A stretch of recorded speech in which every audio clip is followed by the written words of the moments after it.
Next gen நேயர்கள் அனைவருக்கும் வாழ்க வளமுடன். நான் உங்கள் டாக்டர் ஓம் சக்தி ராஜா. குரோதி வருடம் ஐப்பசி மாதம் 4ஆம் தேதி முதல் தை மாதம் 8ஆம் தேதி வரை இந்த செவ்வாயினுடைய பெயர்ச்சி, செவ்வாயினுடைய வக்ரம். ஆமாம், செவ்வாயினுடைய பெயர்ச்சி பார்த்தோம் அப்படின்னா 20/10/2024 ஞாயிற்றுக்கிழமை மிதுனத்திலிருந்து கடகத்துக்கு இந்த செவ்வாய் பகவான் பயிற்சி ஆகிறார். ஆமா, கடகத்துல செவ்வாய் பகவான் நீச்சம் பெறுகிறார் அப்படின்ற ஒரு விஷயத்தை நம்ம எடுத்துக்கலாம்.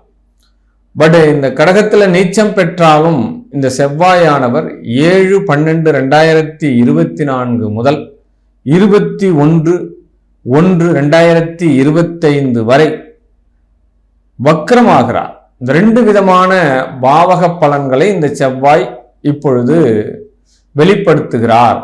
ஆமா, ஒரு நீச்ச கிரகத்தினுடைய பலாபலன் என்ன செய்ய போகிறது, அந்த நீச்ச கிரகத்தில் இருக்கக்கூடிய செவ்வாய் வக்கரம் அடைந்தால் என்ன செய்ய போகிறது, இதுதான் நம்ம பார்க்க போற பலனுடைய விவரம்.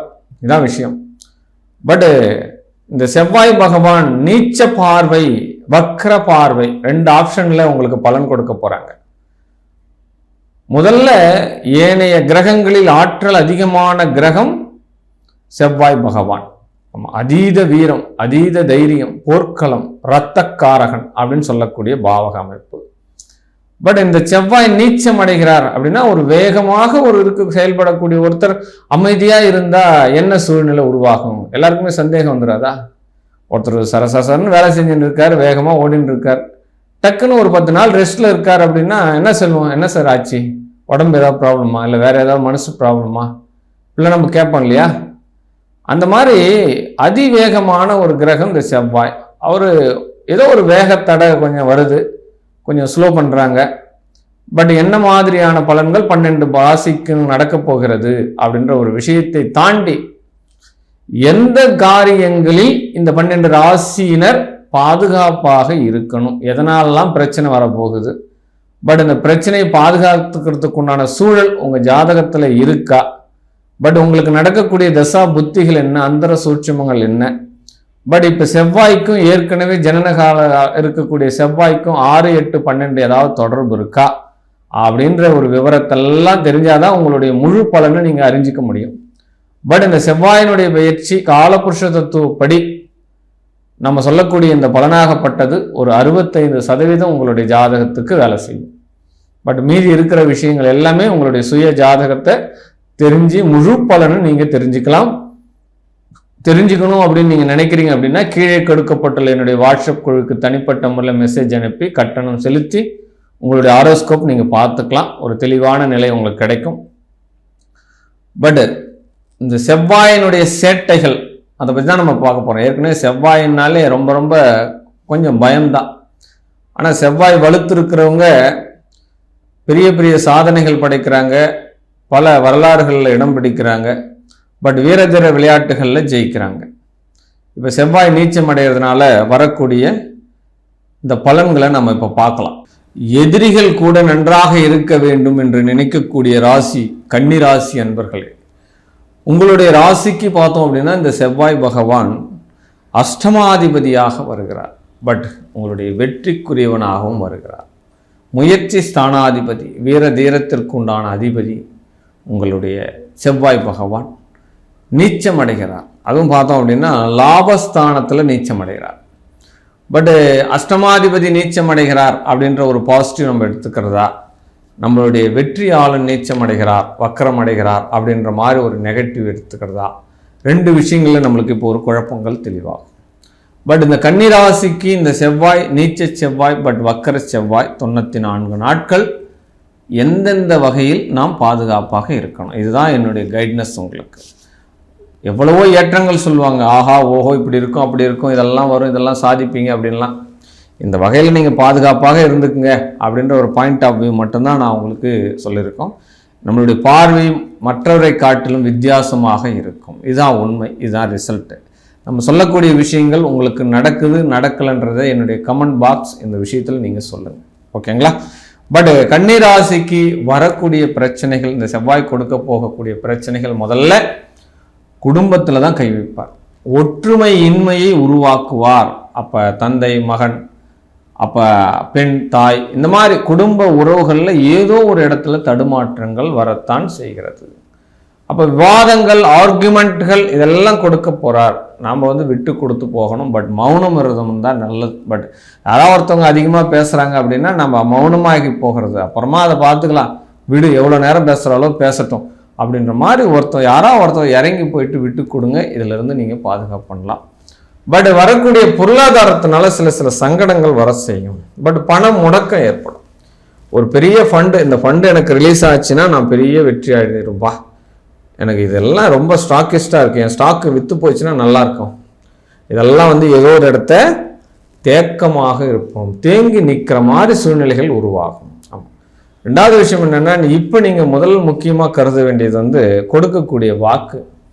நீங்கள் யாருக்காவது இது நடந்துரும், இது முடிஞ்சிரும்னு சொல்லிட்டு வாக்கு கொடுத்துட்டீங்கன்னா அந்த கிரகங்கள் என்ன பண்ணால் உங்களை அந்த அளவுக்கு அந்த வாக்கை நிறைவேற்ற விடாது இந்த செவ்வாய் பகவான். பட் அந்த வாக்கு கொடுக்கும்போது நாங்கள் முடியட்டும் அதுக்கப்புறம் சொல்கிறேன், அந்த மாதிரி ஒரு ப்ரெசன்ட் எக்ஸ்ட்ரானரியாக வாக்கு கொடுத்த கூட நான் இது வரைக்கும் நான் வாக்கு தவறந்தே இல்லை அப்படின்றவங்களுக்கு கூட ஏதோ ஒரு இடத்துல சறுக்கல்கள் நடக்கும். பட் அதை காபந்து பண்ணணும் அப்படின்னு நீங்கள் நினைக்கிறீங்க அப்படின்னா அதனால் பெரிய ஏதோ ஒரு இழப்புகள் ஏற்பட்டு தான் அதை காபந்து பண்ணுற மாதிரி சூழ்நிலைகள்லாம் இருக்கும். பட் அதனால் வாக்கு கொடுக்கும்போது கவனம் வேண்டும். அப்போ எங்கோ ஒரு இடத்துல பொருளாதாரங்கள் முடக்கமாகும், வரக்கூடிய பணங்கள் தடைப்படும் அப்படின்ற ஒரு விஷயத்தையும் முதல்ல தெரிஞ்சுக்கலாம். அந்த செவ்வாய் இதை செய்வார் அப்படின்ற ஒரு விஷயத்தை தெரிஞ்சுக்கலாம். பட் ரெண்டாவது விஷயம் என்னென்னா, இந்த காலகட்டத்தில் ஏதாவது நீங்கள் குலதெய்வத்துக்கு செய்ய விஷயாத ஏதோ நேர்ந்துண்டு அதெல்லாம் செய்ய முடியாத விட்டுட்டீங்க, ரொம்ப நாள் ஆகுது செய்ய முடியல, நான் வீடு கட்டினா உனக்கு மணி கட்டுறேன்னு வேண்டிக்கினேன், வீடு கட்டினா உனக்கு வேல் வைக்கிறேன்னு வேண்டிக்கினேன், எனக்கு குழந்தை பிறந்தா உனக்கு இடைக்கிட பணம் போடுறேன்னு வேண்டினேன், இந்த மாதிரி அதெல்லாம் இந்த வேண்டுதல்லாம் வச்சுட்டு அதெல்லாம் நிறைவேற்றாமல் அந்த காரியம் பண்ணிட்டு நிறைவேற்றாமல் நீங்கள் கடந்து போயிருந்தீங்கன்னா அதனுடைய கோபங்கள் இப்பொழுது வெளிப்படும். இந்த குலதெய்வத்தினுடைய கோபங்கள் இந்த காலகட்டத்தில் வெளிப்படும். நாம் செய்யக்கூடிய பாவங்களும் சரி புண்ணியங்களும் சரி உடனுக்குடன் நமக்கு அஃபெக்ட் ஆகுதா அப்படின்னா இல்லை. அப்போ நமக்கு எந்த தசாபுத்தி நம்மளை ரொம்ப துஷ்பிரயோகம் பண்ண போதோ அந்த காலகட்டத்தில் நம்ம செஞ்சக்கூடிய பாவங்கள் எல்லாம் சேரும். பட் எந்த தசாபுத்திகள் நம்மளை உயர்த்தணும் அப்படின்னு நினைக்குதோ அந்த காலகட்டத்தில் நம்ம செய்த புண்ணியங்கள் எல்லாமே உண்மையாக உசத்தும் உயர்ந்த இடத்துக்கு போகும். இதுதான் மனிதனுடைய வாழ்க்கையில் நடக்கக்கூடிய ஜோதிட சாஸ்திரம். பட் இந்த காலகட்டத்தில் நம்ம மூத்தோர்கள்கிட்ட சொன்ன ஆர்குமெண்ட், நம்ம குலதெய்வத்தில் வச்ச விஷயம் எல்லாமே நம்ம ஏதாவது செய்யலை அப்படின்னா அதனுடைய பாதிப்புகள் இந்த 94 நாட்களுக்கு நமக்கு தெரியும். பட் இது எப்படி நம்ம தெரிஞ்சுக்க முடியும், எப்படி வெளிப்படுத்தும் அப்படின்னா பிள்ளைகள் மூலயமாக வெளிப்படும்.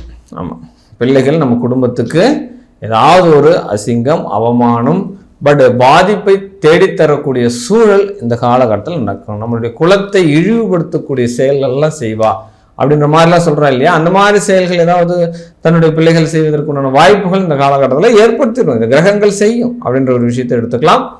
பட் காதல் ஃபெயிலியர் ஆகும். நல்லா போயிட்டு இருந்தக்கூடிய பிரேக்கப் ஆகிறதுக்கு உண்டான சூழ்நிலைகள் எல்லாம் இந்த 94 நாட்களில் நடக்கிறதுக்கு உண்டான சூழ்நிலை இருக்குது அப்படின்ற ஒரு விஷயத்தை எடுத்துக்கலாம்.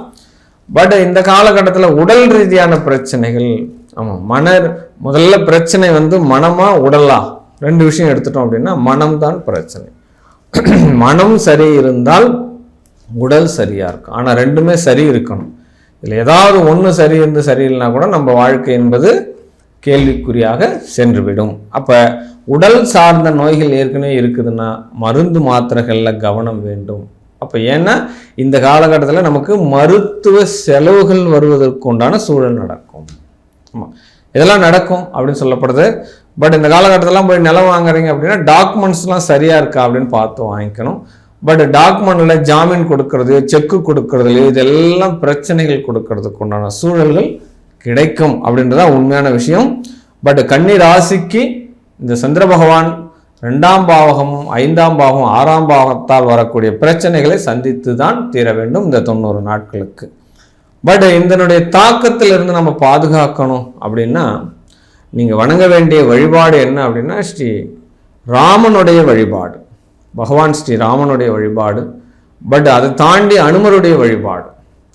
பட் ராமா ராமா அப்படின்னு நீங்கள் சொன்ன மாத்திரத்தில் அனுமர் உங்ககிட்ட உட்காந்துட்டார். உங்களுக்கு எல்லா விஷயத்தையும் காரியத்தை ஜெயம் பண்ணிடுவார்.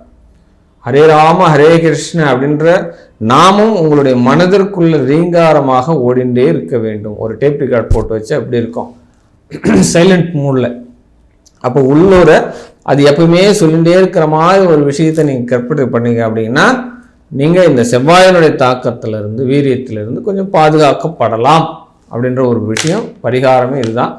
பட் இந்த கன்னிராசிக்கு இந்த செவ்வாயினால் அதீத தாக்கங்கள் ஏற்படக்கூடாத வண்ணம் நான் வணங்கக்கூடிய உமையவள் அகிலாண்ட கோடி பிரம்மாண்ட நாயகி அங்காள பரமேஸ்வரி பாதுகாப்பு பண்ணணும் அப்படின்னு வேண்டிட்டு வாழ்க வாழ்க வாழ்க.